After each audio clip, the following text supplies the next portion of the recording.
Match শেষে team বাসে ওঠার পথে বারবারই মাথা নাড়ছিলেন তাসকিন। বোলিংটা একদমই মন মতো হয়নি।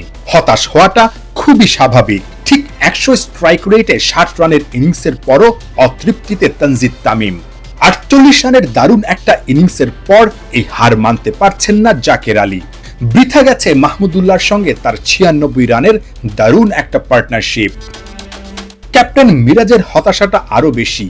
74 রান করলেও শেষ পর্যন্ত দলটাকেই যে জেতাতে পারেননি। মিরাজ একটু ডিসঅ্যাপয়েন্টেড কিনা, কারণ এই ভেন্যুতে এর আগে আসলে এত রান চেস করে কেউ জিততে পারেনি। সবশেষ 5টা ওয়ানডেতেও দেখেছি যারা আগে ব্যাট করেছে তারাই জিতেছে। সব কিছু আসলে ঠিকঠাক ছিল, মানে ভুলটা বা সমস্যাটা আসলে কোন জায়গায় হয়ে গেল? না দেখেন, যে আমরা ব্যাটিং ওয়াইজ বলেন আমরা খুব ভালো ব্যাটিং করেছি, আমরা ভালো একটা টোটাল দিয়েছিলাম এবং আমাদের বোলাররা স্টার্টটাও ভালো করেছিল, বাট মাঝখানে ওরা একটা পার্টনারশিপ করে ফেলেছে, ওখানে আমরা উইকেট বের করতে পারি না। সো আমার কাছে মনে হয় মাঝখানের পার্টনারশিপটা আমাদেরকে ব্যাকফুটে ফেলে দিয়েছে। মিরাজ, আপনি যেটা বলছিলেন ব্যাটাররা ভালো করেছে, আর একটু ভালো হলে ভালো হতো।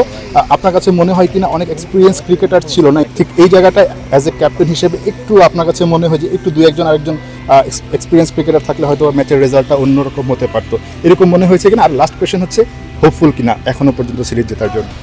দেখেন, যে একটা টিমের ভিতরে সিনিয়র প্লেয়াররা থাকলে তো অনেক মানে আউটপুট দেয়, তারপরে আপনার অনেক ইনফরমেশন দেয়। বাট রিয়াদ ভাই অনেক ইনফরমেশন দিয়েছে, রিয়াদ ভাই অনেক হেল্প করেছে, লিটন দাসও হেল্প করেছে।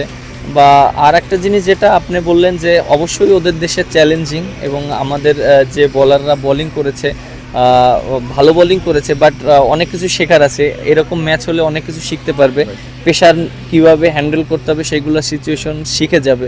সো এটা আমার কাছে মনে হয় অনেক পজিটিভ দিক আছে আমাদের জন্য। আর একটা কোশ্চেন কি ছিল? সিরিজ স্টিল হোপফুল কিনা আসলে? এখনও আমাদের চান্স আছে, যেহেতু আমাদের একটা ম্যাচ হেরেছি। সো নেক্সট ম্যাচ যদি আমরা জিততে পারি, আমরা সিরিজ আমাদের জেতার অবশ্যই সুযোগ আছে। Okay, best of luck Thank you, ভাই। Miraz, best of luck. নিশ্চয়ই পরের দুটো ম্যাচে অনেক ভালো রেজাল্ট করতে পারবে বাংলাদেশ। মেহেদী হাসান মিরাজ খুব একটা হতাশ হচ্ছেন না, ঠিক যেই জায়গাটায় বাংলাদেশের ভালো করা দরকার ছিল সেই জায়গাগুলো নিয়ে কাজ করতে চান। নেক্সট দুইটা ম্যাচে বাংলাদেশকে জেতানোর ব্যাপারে এখনও তিনি আত্মবিশ্বাসী। অ্যাজ এ ক্যাপ্টেন তিনি মাহমুদুল্লাহ রিয়াদ কিংবা লিটন দাসদের কাছ থেকে বেশ সাপোর্ট পেয়েছেন। দলে আরও দু একজন সিনিয়র ক্রিকেটার হলে হয়তোবা এত ভালো ব্যাটিং করার পরও শেষ পর্যন্ত হারটা মেনে নিতে হতো না। তারপরও মিরাজ হোপফুল যে পরের দুটা ম্যাচে এই যে পজিটিভ বিষয়গুলো সেগুলো নিয়ে আসলে আত্মবিশ্বাস নিয়ে দুটা ম্যাচে জিতে বাংলাদেশকে ভালো কিছু দিতে পারবে। Nahiyar bin Jasim, 71, Saint Kitts, West Indies.